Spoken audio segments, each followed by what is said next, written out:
Brakes are the easiest money a shady shop will ever make, because the moment they tell you your car isn't safe to drive home, your defense drops and your wallet opens.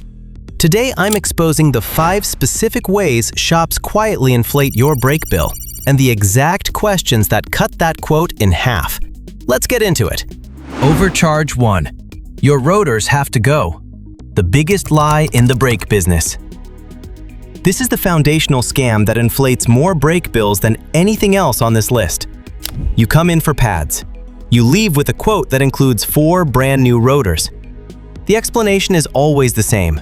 They're warped, or too worn to pair with new pads, or the classic, we can't legally return the car without replacing them. All of that sounds authoritative. Almost none of it is accurate. Brake rotors are heavy cast iron discs built to outlast multiple sets of pads. When engineers design a rotor, they specify a discard thickness, a minimum legal measurement stamped directly into the metal of the rotor casting. That number is not proprietary. It is not hidden. It is sitting on your rotor right now, and you can read it yourself. If a shop tells you your rotors are too far gone, they should immediately be able to show you, with a micrometer, the current thickness versus that stamped minimum. If the measurement is above spec, the rotor is legally and mechanically serviceable. Full stop. One legitimate exception. If you're feeling a rhythmic pulsation through the brake pedal or steering wheel under braking, that can indicate genuine rotor damage worth addressing. But a shop calling rotors warped because they look rusty? Surface rust appears overnight when a car sits in damp air and clears within the first 2 or 3 brake applications. Rust is not failure. Your counter move. Show me the micrometer reading and the minimum spec stamped on the casting. If the number clears the minimum and you weren't feeling any pulsation, you say, I'm authorizing pad replacement only. The rotors stay. A shop that won't perform the job on those terms is telling you their priority is your bill, not your car. Overcharge 2. Charging you twice for the same labor. This one hides in plain sight because it looks like 2 separate, legitimate line items. You get the quote. Front brake pad replacement, labor $150. Directly below it, front brake rotor replacement, labor $120. 2 jobs, 2 lines. Sounds reasonable. Here's what actually happens. To replace the pads, the mechanic removes the wheel, unbolts the caliper, and lifts it off the rotor. The moment that caliper comes off, the rotor is no longer attached to anything. It slides off the hub with one hand. No extra unbolting, no extra time. The additional labor to pull the rotor is literally seconds. Yet the shop charges you a full separate labor line for it, billing you for the same access time twice on the same invoice. This is called menu pricing, and it's one of the most widespread double billing practices in the industry. The catch is simple. Look at total labor hours, not just the dollar total. A complete single-axle brake job, pads and rotors together, should show roughly 1 hour of technician time. If the estimate shows 1.5, 2, or 2.5 hours for one axle, ask the advisor to account for each of those hours. There is no legitimate explanation for exceeding 1 hour on a standard pad and rotor swap. If they can't walk you through it, the extra time is phantom billing. Overcharge 3. The premium brake service fee that isn't premium at all. Scan your estimate for line items like brake system reconditioning, caliper hardware service, premium brake lubrication package, or slide pin reconditioning. These typically add $100 to $150 to the bill, presented as an optional upgrade, something extra the shop is doing to go above and beyond. It is not an upgrade. It is the job. When you replace brake pads, certain steps are mandatory, not optional. The caliper slide pins must be cleaned and re-lubricated with high-temperature brake grease. The anti-rattle clips and shims must be replaced or re-greased. Skip those steps and the caliper won't slide properly. The pads won't release cleanly after braking, and the new pads you just paid for wear unevenly within weeks. This isn't a premium add-on, it's the baseline standard. A shop that skips it hasn't done the job correctly. What they've done here is strip a required step out of the base service, rebrand it as a premium upgrade, and charge you $150 to get back to where you should have started. Your move. When you see any of those line items, say, "Brake hardware lubrication is a standard part of changing pads. Why is this being listed as a separate charge?" In a legitimate shop, that line disappears. In a shady one, they'll call it industry standard. It is not. If you've ever looked at a brake bill and felt like you were personally funding someone else's boat payment, drop it in the comments, because you are not alone, and you were probably right. Hit subscribe so the next video is waiting for you when you need it. Overcharge 4. The 300% parts markup. This is the one most people accept without question because it hides behind the appearance of normal industry practice. Real example. You drive a Toyota RAV4. The shop quotes $140 for front brake pads and $180 per rotor. Sounds like quality parts priced fairly, right? Here's the actual supply chain. Shops buy through commercial wholesale accounts at deep professional discounts unavailable to the public.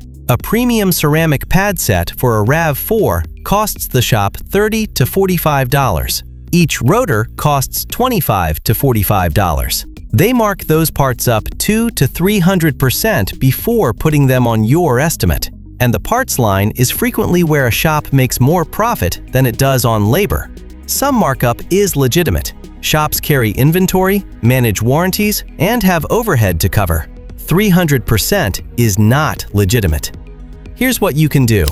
First, ask what brand of parts they're installing.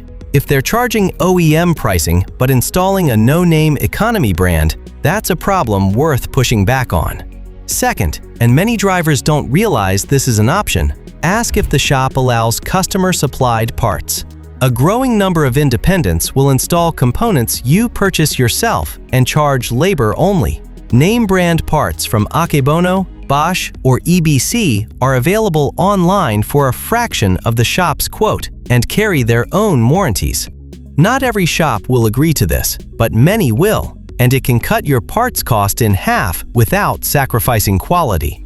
Overcharge 5. The mid-job caliper upsell. This one is uniquely infuriating because it hits after you've already committed. Car is dropped off, job is authorized. Then instead of a ready for pickup call, you get this. "Hey, we got in there and found your rear calipers are sticking pretty badly. Pistons are seized. We really can't install new pads on a seized caliper. It's a safety issue. We're looking at replacing both, which brings the total up by about $400. You're already in. Car's already in the air. And they just invoked safety again. This is the moment most people say, "Fine, just do it," and hand over $400 for parts their car almost certainly didn't need. The mechanical reality. A caliper has 2 legitimate failure modes that actually require replacement. 1. A torn rubber dust boot with active brake fluid visibly leaking from the piston. 2. A piston so completely seized that the car pulls hard to one side under braking, or one pad is worn to metal while the opposite pad still has material. Those are real failures. What is not a failure? A piston that requires a tool and some effort to retract during a pad change. Pistons are designed to hold firm. That's them working correctly, not failing. Your defense is non-negotiable. Before you authorize any caliper replacement, say, "Send me a photo of the torn boot or the fluid leak right now." Not a description, a photo to your phone. A legitimate shop doing digital inspections sends it in 2 minutes. A shop running an upsell cannot produce it because the condition doesn't exist. No photo, no authorization. That's the rule. The 3-step brake defense plan. Now let me pull all of this together into 3 things you can actually do before you ever pull into a service bay that puts you permanently ahead of every one of these tactics. Step 1. Check your brake fluid first. Before you assume a brake issue requires mechanical repair, check the fluid. Your brake reservoir is a small translucent plastic container under the hood, usually marked with a brake symbol. If the fluid level is low, or if the pedal feels soft and spongy rather than firm, you may be looking at a fluid flush, which runs around $60, rather than a mechanical overhaul in the hundreds.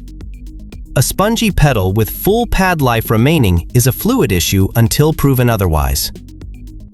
Step 2. Measure your own pads before you go. This is the single most powerful thing you can do to walk into a shop with leverage. Pick up a brake lining thickness gauge at any auto parts store. They're typically $3 to $5. Most modern wheels have enough open spoke area for you to slide the gauge in and measure your pad thickness without removing anything. A new pad is around 10 to 12 millimeters. You don't need to be alarmed until you're approaching 3 millimeters or less. If you walk in knowing you have 6 millimeters of pad life and a shop tells you you're metal on metal, you just caught them. Right there.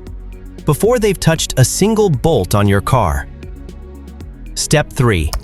Always request your old parts back. Before you authorize any brake work, tell the shop you want all replaced components, pads, rotors, hardware, placed in your trunk when the job is complete. Your parts, your right. If the job was done honestly, this request is completely painless for the shop. If the request is met with excuses, defensiveness, or a claim that the parts were already discarded, you now have serious reason to question whether the work was ever performed. Brakes are critical for your safety, but your ignorance is critical for their profit margin. Go in with measurements, ask for photos, demand the micrometer readings, and no shop will ever use your own safety against you again. See you in the next one.